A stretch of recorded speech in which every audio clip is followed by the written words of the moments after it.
If you've ever wondered whether the spark you're feeling is mutual, you're not alone. Sexual attraction and desire can be subtle, layered, and easy to miss in the moment. Today, I'm walking you through 15 signs that someone is genuinely drawn to you physically, emotionally, and psychologically. These signs are rooted in everyday human behavior you can actually spot. Take note as we go because no single signal tells the whole story. Patterns matter.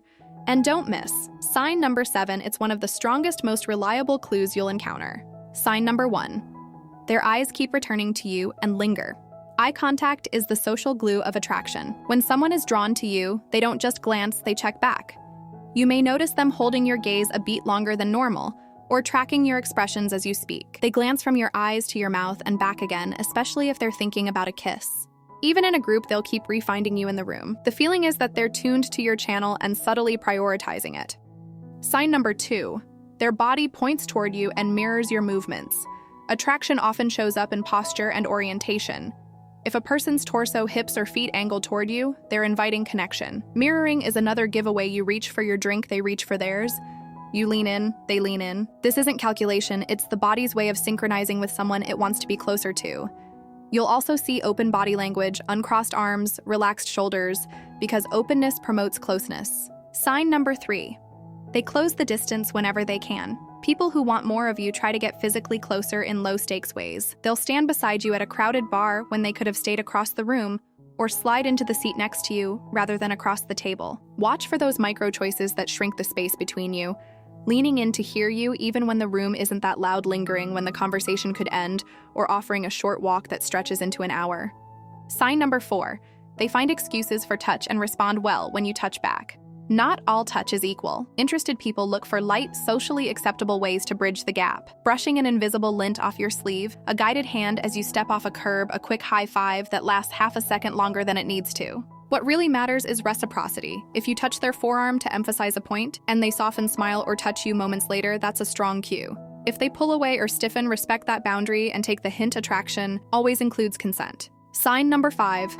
Their voice changes around you. Humans subtly modulate pitch, tone, and tempo with people they're attracted to. You might hear a warmer timbre, slower cadence, or a more playful rhythm. They laugh more easily. They lower their volume when sharing something personal, inviting you into a more intimate bubble. The conversation has a flow that feels different from their everyday chat with others, like you two are co-authoring the pace and music of the moment. Sign number 6. You notice a touch of nervous energy paired with eagerness. Attraction can look paradoxical, confident one moment, adorably fumbly the next. Fidgeting with a ring, smoothing hair, checking their shirt, losing a word. Mid-sentence, these can be signs of wanting to make a good impression, but the nervousness is energetic, not avoidant. They're eager to stay, not eager to escape. If they blush, grin, or tease themselves about being awkward, that self-awareness is often a sign they care what you think.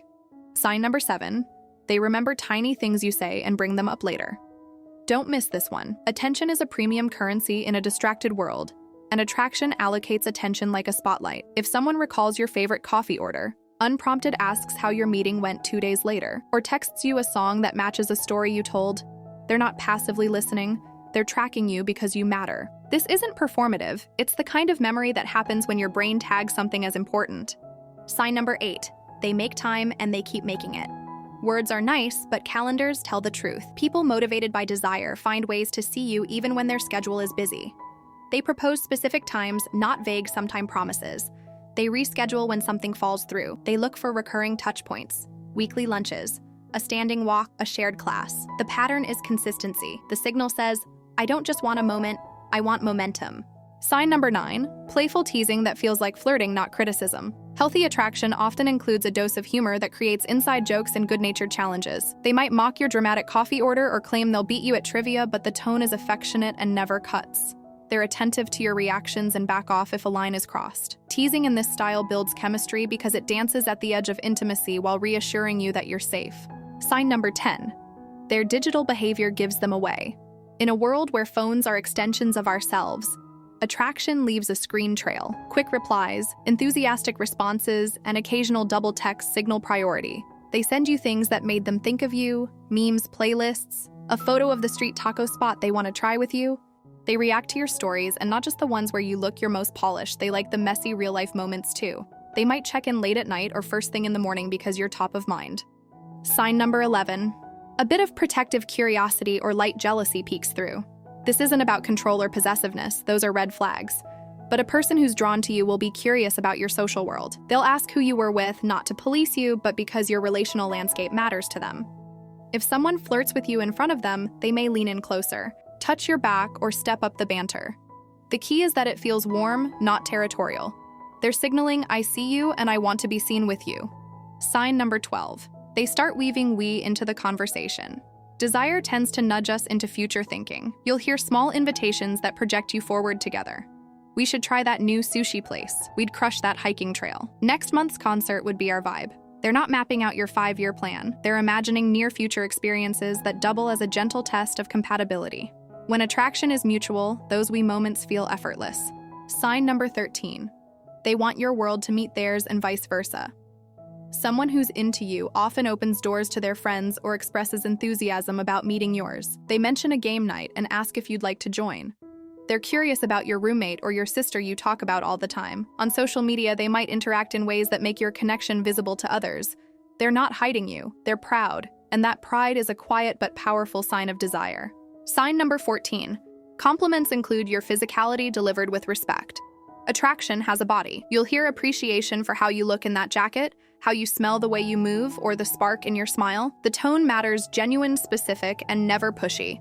They might flirt with a hint of innuendo, but they read the room and dial it back if you're not reciprocating. If you do reciprocate, the compliments gradually deepen, signaling a comfortable escalation that honors your boundaries. Sign number 15. Their interest is consistent across contexts. This is the truth serum of attraction. If someone is only flirtatious at night, only affectionate after a drink, or only attentive in private but distant in public, the signal is muddy. When someone is genuinely attracted to you, their warmth, curiosity, and effort don't vanish when circumstances change. Whether they're with coworkers running errands or in Saturday sweats, the thread remains. You feel chosen in small ways again and again. Here's how to use these signs wisely. Think in clusters and patterns, not isolated moments. Any one sign can be misread. A naturally friendly person may make great eye contact. A shy person may struggle with touch. But when several of these signals show up repeatedly in different settings, the picture gets clearer. Also, your internal experience counts. Do you feel safe, seen, and energized around this person? Does your body relax in their presence? Desire is not just about how they look at you, it's also about how you feel when they do. Another key, context is everything. Some people are expressive, others are subtle. Cultural background, neurodiversity, and past experiences shape how people show interest. For example, someone who's been burned before might signal through time investment and thoughtfulness rather than direct flirtation. Someone private may never make a big public display, but they'll remember your deadlines, bring soup when you're sick, and always text back. Respect the form their desire takes, and look for integrity beneath the style. Consent and boundaries are non-negotiable in healthy attraction. If they're drawn to you, they'll care about your comfort. You should never feel pressured to reciprocate signals you're not ready to give. The best dynamic is responsive, not coercive. You lean in, they lean in, you need space. They give space. That collaborative rhythm is a sign in itself, one that predicts a positive experience if things become more intimate. If you suspect attraction is mutual, what do you do next? Keep it simple and human. Match their level. If they close the distance, meet them halfway. If they offer a specific plan, respond with a specific yes. If they've remembered your morning run, ask them how their project went. Tiny acts of reciprocity build the bridge faster than grand gestures. If you're unsure, test with low-stakes bids for connection. I'm grabbing coffee after work, wanna join? The way they respond to small invitations often reveals the big picture. Watch for misalignment. If the signals are strong in person but vanish by text for days, or if they're affectionate in private but avoid public acknowledgement, pause and check your expectations. You deserve clarity. It's okay to ask directly, kindly, without pressure where they stand. Something as simple as, I enjoy spending time with you and I'm interested in seeing where this goes, how do you feel, can save you weeks of decoding. Emotional maturity is attractive too. Finally, give yourself permission to enjoy the spark. Desire is both biology and story. The quickened heartbeat, the blush, the curiosity to discover who this person is behind their best anecdotes. When attraction is healthy, it brings out your aliveness. You stand a bit taller, your sense of humor wakes up, your attention sharpens. Lean into that energy while staying grounded in your values. If the signs are there and the connection is reciprocal, let the next chapter unfold one honest conversation at a time. If this breakdown helped you spot the signals that matter, like, comment, and subscribe for more.